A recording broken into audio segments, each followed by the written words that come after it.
Friends, आजकल हर चीज़ digital हो रहा है। ऐसे में इंटरनेट का यूजेज जब बढ़ रहा है तो इंटरनेट पे फ्रॉड करने वाले अलग अलग ढंग से फ्रॉड करने की सोचते हैं और सबसे ज़्यादा उनके जाल में फंसते हैं ऐसे इनोसेंट पर्सन जो नए नए इंटरनेट को एडॉप्ट करते हैं या इंटरनेट पे फ्रॉड के बारे में ज़्यादा जानकारी उनको नहीं रहती है। और ख़ासकर ऐसे वर्ग या ऐसे कैटेगरी के लोग जो नॉन टेक्निकल से आते हैं, मतलब कि उनको ज़्यादा टेक्नोलॉजी में या तो रुचि नहीं रहता है या किसी कारणवश उनको ज़्यादा टेक्नोलॉजी का नॉलेज नहीं रहता है और वो कैसे ट्रैप पे फंसते हैं। आजकल मैं देख रहा हूँ कि सबसे ज़्यादा जॉब एप्लीकेशन के नाम पे ठगी हो रहा है। हो ये रहा है कि देखिए, अपने देश में जो सिचुएशन है उस सिचुएशन को आप भली भांति समझ रहे हैं और ऐसे कंडीशन में अगर कोई भी एक वैकेंसी आता है, चाहे वो प्राइवेट सेक्टर का हो या गवर्नमेंट सेक्टर का हो, उसको इस ढंग से या तो वेबसाइट को फर्जीवाड़ा वेबसाइट बनाया जाता है, फेक वेबसाइट बनाया जाता है या फेक ऑफर लेटर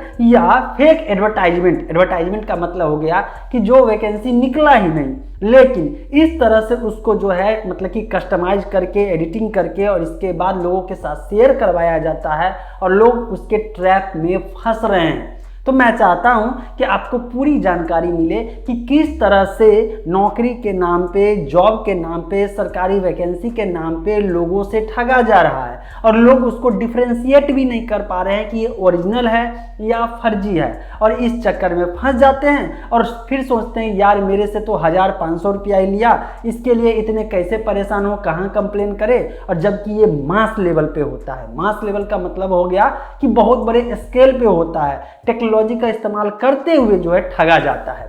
समझिए कैसे होता है। देखिए, सबसे पहली बात कि फेक एडवर्टाइजमेंट निकाला जाता है। फेक एडवर्टाइजमेंट या फेक ऑफर लेटर इस तरह से होता है कि वो पीडीएफ के रूप में कुछ लोगो इस्तेमाल करते हैं। लोगो मतलब सरकारी लोगो या जो डिपार्टमेंट में वैकेंसी निकालते हैं वो फेक जो है लेटर नंबर लिख देते हैं, फेक डेट लिख देते हैं और पूरी तरह से उसको फर्जी पीडीएफ बना करके उसको सर्कुलेट किया जाता है और उस सर्कुलेशन के साथ दिया जाता है कि आपको अप्लाई लिंक एक सेंड किया जाता है। अप्लाई लिंक पे जैसे ही क्लिक करते हैं तो एक फर्जी वेबसाइट पे रिडायरेक्ट किया जाता है और उस फर्जी वेबसाइट को इस ढंग से डिजाइन किया जाता है कि देखने में लगेगा वो ओरिजिनल वेबसाइट है, ओरिजिनल सरकारी वेबसाइट है। और सब कुछ जब फिल कर लेंगे तो एप्लीकेशन फी के नाम पे वहां पे आपको पेमेंट करना पड़ता है और जैसे ही पेमेंट कर देते हैं आपका पेमेंट तो डिडक्ट हो जाता है। ऑफिशियली का मतलब है कि बैंक के अनुसार ओरिजिनल में आपके अकाउंट से कट जाता है, लेकिन जो ऑफिशियल वेबसाइट है वहां नहीं पहुंचता है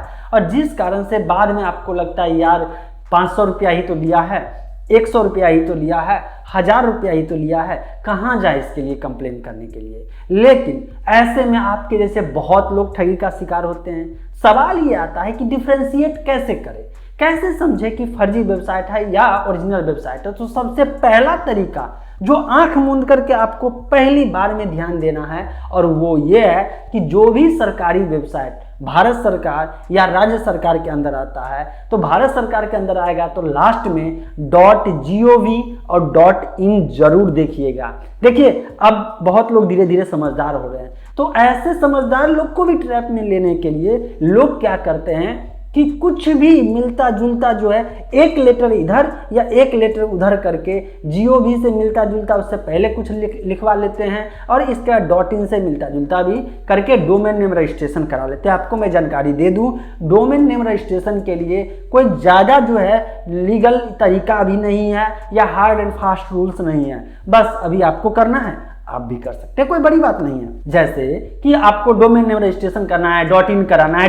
.com कराना है, 800-900 रुपया दीजिए, 600-700 रुपया दीजिए, मतलब 1000 के अंदर ही रजिस्ट्रेशन हो जाता है। और लोग इस तरह से फर्जी वाले जो है या फ्री वाले होस्टिंग इस्तेमाल करके वहाँ पे वैसा ही टेम्पलेट डिजाइन कर लेते हैं, अपलोड कर देते हैं और लिंक को सर्कुलेट करना शुरू कर देते हैं। तो आपके दिमाग में हमेशा ये आना चाहिए, जब भी अगर इस तरह से करें, वेबसाइट पे करें, तो ऊपर जो वेबसाइट होता है ना www वाला, उसमें लास्ट में पहले तो देखिए लास्ट में .in होना चाहिए और .in से पहले .gov होना चाहिए और उससे पहले अगर कुछ है तो अलग अलग होता है। पहला हो गया मतलब सेंट्रल गवर्नमेंट की। स्टेट गवर्नमेंट की बात होगी तो मैक्सिमम चांस बनता है अगर gov.in नहीं है तो nic.in होगा। मतलब कि जैसे कि बिहार का होगा तो बिहार का मतलब bih.nic.in करके होगा। इसी तरह से अलग अलग डिपार्टमेंट का nic.in करके होगा। आजकल प्रॉब्लम कहाँ पे आ रही है, ये जो सरकारी संस्था है इनकी भी गलती है। जो सरकार से एफिलिएटेड है या पूरी तरह से सरकारी संस्था है, उनको चाहिए कि वो जब डोमेन नेम इस्तेमाल करें तो वो जो है एनआईसी के अंदर आ रहा है उसका इस्तेमाल करें। वो क्या करते हैं, कॉन्ट्रैक्ट पे किसी को देते हैं, वो .com .in कुछ भी इधर उधर करके और इसके बाद वो वेबसाइट बनाते हैं और हर साल वेबसाइट चेंज करते रहते हैं, जिससे कारण कंज्यूमर या कह सकते हैं कस्टमर या देश के नागरिक हैं वो ट्रैप में फंस जाते हैं। वो भी डिफ्रेंशिएट नहीं कर पाते हैं कौन ओरिजिनल है और कौन डुप्लीकेट है। तो सबसे पहले तो ये देखना है आपको डोमेन नेम।